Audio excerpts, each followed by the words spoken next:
Ikaw nang bahala sa akin ha. Papayag na ako sa gusto mo kahit araw-araw pa. Isabel nga pala. Hayaan yung ikwento ko ang karanasan ko sa kapitbahay ko.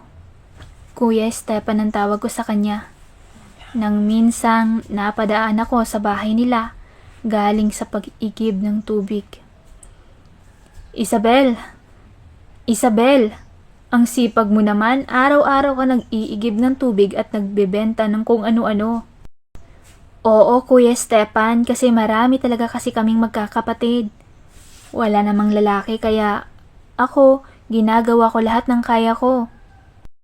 Sige, Isabel, mukhang mabigat yung dala mo. Pero mamaya, pwede bang daanan mo kami ng gulay na tinda mo? Etong bayad ko, oh. Sige po, tutuloy na ako. Naglakad na ako ng bahagya pero ramdam kong nakatitig sa akin si Kuya Esteban mula ulo hanggang paa. Di ako nakatiis. Nilingon ko siya. Sumakto nga na naglalakbay ang mga mata niya. Binago niya ang direksyon ng mata niya at kunwari hindi nakatingin. Iba ang pakiramdam ko sa kanya. Talagang type niya ako. Yun ang pakiramdam ko. Di naman ako kinakabahan kasi kilala ko naman ang asawa niya, si Ate Vet. Madalas niya akong ilibre ng pamasahe galing bayan. Hirap din kasi ang pinanggalingan kong pamilya kaya ginagrab ko lahat ng opportunity. Busy rin si Mama sa paglalako niya ng mga kakanin at meron pa siyang duty sa barangay kasi nag-a-assist siya sa mga pumapasok sa barangay. Parang alalay siya ni Kap. Bago ang lahat ay bumalik ako kila Kuya Esteban at dala-dala ko ang order nilang mga gulay. Pagdating ko ay andun si Kuya Esteban. Halika, pasok ka Isabel. Pagpasok ko ay may ginawa siya sa akin. Di ako makaimi kasi mabait naman sila at ang sabi niya, sila na daw ang bahala sa pag-aaral ko kaya pinabayaan ko lang siya sa gusto niya. Tao po, Kuya Esteban. Wala ba si Ate Beth? Alam na ni Kuya na may kailangan ako. Halika dito, bakit? Anong dala mo ngayon? Wala po. Sasabihin ko lang sana na payag na ulit ako sa gusto mo basta ikaw ang bahala sa akin. Iyan ang banggit ko sa kanya. Alam ko kasi at ramdam ko na gusto niya pa. Kaya kahit ulit-ulitin niya ay payag ako kasi may inaabot siya sa akin. Mahalaga sa akin ang 100 pesos at kahit maliit pa doon ay di ako nagrereklamo. At pag medyo malaki ang naiaabot sa akin, ipinagwawalis ko sila ng bakuran, ipinaglalaba ko si Kuya Esteban. Minsan nga sa tanghali ay ipinagluluto ko pa sila. At ang mas lalo akong natuwa kay Kuya Esteban, tuwing pupunta ako ay nakakapag-order ako sa online ng mga gusto ko. At binabayaran na niya yon. Sabi niya, savings niya raw talaga yon. Minsan niya 3 na o-order ko, okay lang naman. Dahil bayad na pala ako dahil sa ginagawa namin. Siguro ilang hakbang lang ang agwat ng bahay bago sa kanila. Kaya kapag bakante ako, ay agad akong napunta sa kanila. 32 na si Kuya Esteban, ako naman ay 15 lang. Kaya talagang ginugusto ako ng mag-asawa. Marami kasi silang pangako sa akin. Ang nagustuhan ko doon ay pagtatapusin daw ako ng pag-aaral. Esteban, ano, may naganap na ba sa inyo ni Isabel? Meron. Di ba napag-usapan na natin yun na kapag nabuntis ay aampunin na lang natin? Total, close ka naman kay Isabel, di ba? Bet ko, yan pala ang usapan nila. Di ko alam na may ganun silang kasunduang mag-asawa. Hanggang sa halos taon na rin ang ginagawa namin niyon at dumating na ang pinakahihintay nila. Pag uwi ko, naduwal ako, ang problema sa tapat pa ni Mama. Takbo ako papasok ng kwarto, sabi ko na lang na over sa junk food. Kila Ate Beth, mahilig kasi sila sa junk food. Itinatago ko nga ito kay Mama dahil alam kong magagalit siya. Hanggang sa lumaki na ang tiyan ko. Wala na rin akong lakas ng loob para lumabas. Hindi na rin ako makapunta kila Ate Beth. Pagpapasok nga si Mama sa kwarto ko, tinatakpan ko ang tiyan ko. Pero napansin niyang nag-iiba na daw ang itsura ng katawan ko. Pinatayo niya ako at nakita niya malaki na ang tiyan ko. Galit na galit si mama. Halos sampalin niya ako pero yung galit niya ay may kasamang iyak at panghihinayang. Dumating ang pagkakataon na tinanong niya na ako, "Nak, sinong ama niyan?" Inamin ko na lang para wag na siyang mag-isip. Kapitbahay po natin, si Kuya Stepan. Susugurin niya na sana kaso sabi ko sa kanya, "Ma, ginusto ko rin ito." At sabi niya, siya raw ang bahala sa akin. Muli na naman akong pinagsabihan. Alam mo namang may asawang tao yun. Ba't mo pinatulan? Paano kanyan susustentuhan? Ang nagtatrabaho ay ang asawa niyang babae. Ma, gusto naman ako ng asawa niya. Hindi siya galit sa akin. Nang minsang pumunta ako sa kanila, narinig ko sila. Gusto pa nga nila ako para aampunin na lang nila. Kaya paglabas nito ay aalagaan naman nila. Anak, ano ka ba? Anak mo yan tapos ipapamigay mo? Mali ang gusto nila. Hanggang sa lumabas ang bata at paminsan-minsan ay nagbibigay rin sila ng diaper, gatas at iba pa. Pero tutol si mama kasi kulang daw. Dapat ay magbigay talaga sila ng pera kahit man lang matustusan ang araw-araw ng anak ko. Pero simula nang ipinanganak, di man lang ako pinuntahan ni Kuya Stepan. Wala man lang pangungumusta. Pagdating naman sa usapang anak ay alerto agad sa panggatas na para bang ang mahalaga lang ay ang naging anak niya. Kasi di sila makabuo ng anak. Ako pala ang naging daan nila para magkaanak. Nabulag talaga ako sa mga bigay-bigay nila dati. Nang minsan humingi ng sustento si mama para sa akin, ay ang dami raw nilang palusot. Marami daw bayarin kaya hindi makapagbibigay. Iyon na pala ang simula ng paglamig nila. Kasi nalaman na wala kaming plano na ibigay sa kanila ang iniluwal ko. Isang pagkakataong naikwento ni mama ang sitwasyon sa barangay. Kaya ang banggit sa kanya ay iharap daw sa barangay ang mag-asawa para maayos ang sustento. Nagkaharap-harap nga kami at maraming ang palusot kaya hindi daw makatulong o makasustento. Pera kasi kulang ang pera. Pero nangako pa rin sila na monthly magbibigay ng 5K.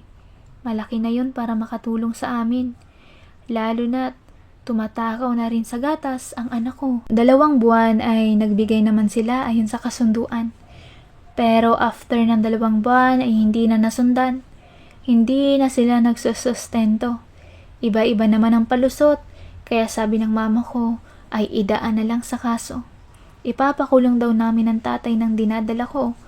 Doon naman ako hindi sumang-ayon. Ang totoo kasi gusto ko rin si Kuya Stepan, kaya ayaw kong makita siya sa kulungan. Ang problema nga lang ay maghihirap dahil wala naman akong trabaho. Wala akong ipanggagatas, tapos makukulong siya, mas lalong wala na akong aasahan. Kaya tumawad na ako, pumunta ulit ako sa kanila. Sabi ko kahit magkano lang, pero iba ang nangyari. Muli na naman naming ginawa. Pero simula na naman ang pagbibigay niya ng mga kung ano-anong gamit lalo na sa anak ko. Lagi nga akong nadalaw sa kanila kasi nararamdaman ko na may ama ang anak ko kapag nandoon ako.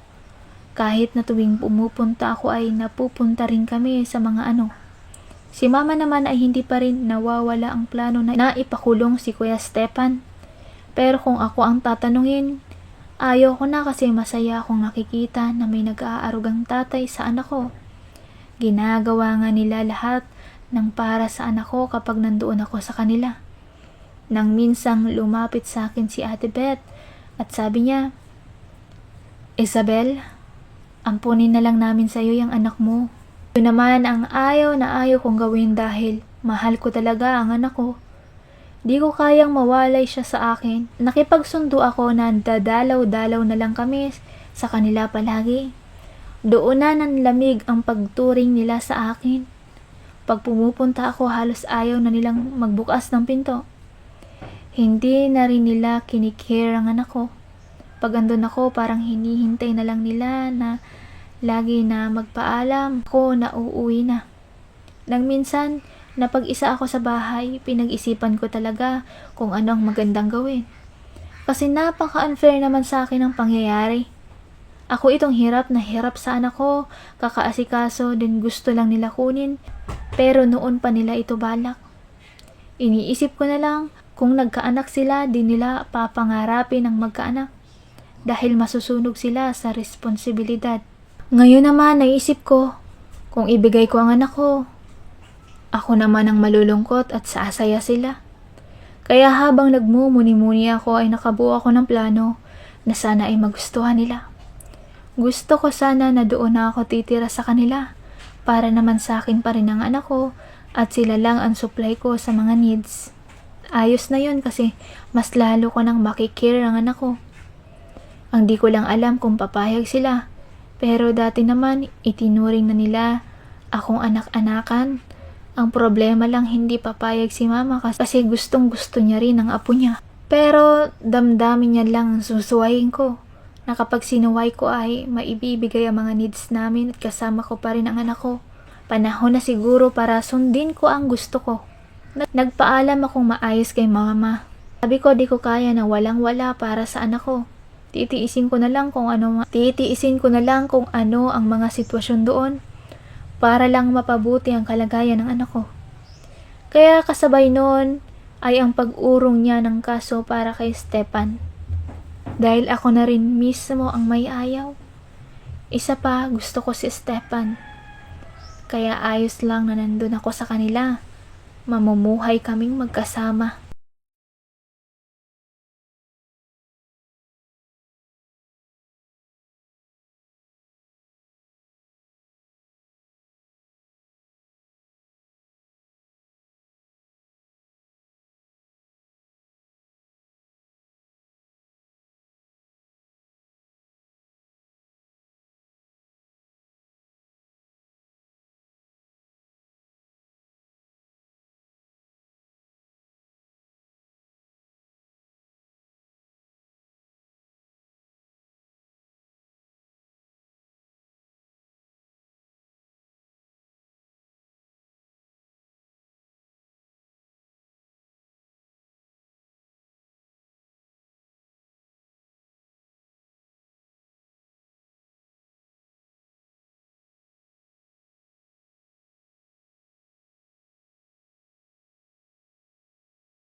Kaya ginawa ko ng gusto ko, pumunta na ako sa kanila at nagulat silang dalawa.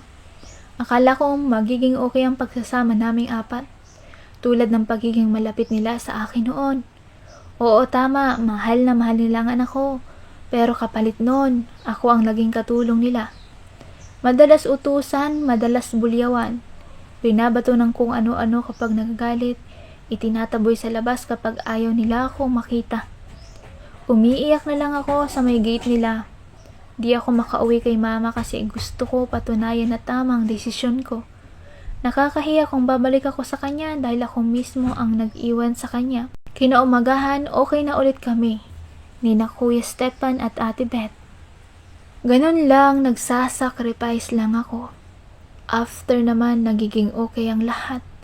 Di ko alam kung bakit ganun sila kung minsan. Pero ang isa lang na alam ko ay selos. Kasi madalas ako ang katabi ni Kuya Stepan. At ang anak ko, na kapag may bakanting oras ay may ginagawa kami. Ganon ang naging buhay ko sa piling nila Kuya Stepan. Dalawa na kami sa buhay niya kaya madalas ang iringan ng mag-asawa. Dahil nga si Ate Beth lang naman ang may trabaho.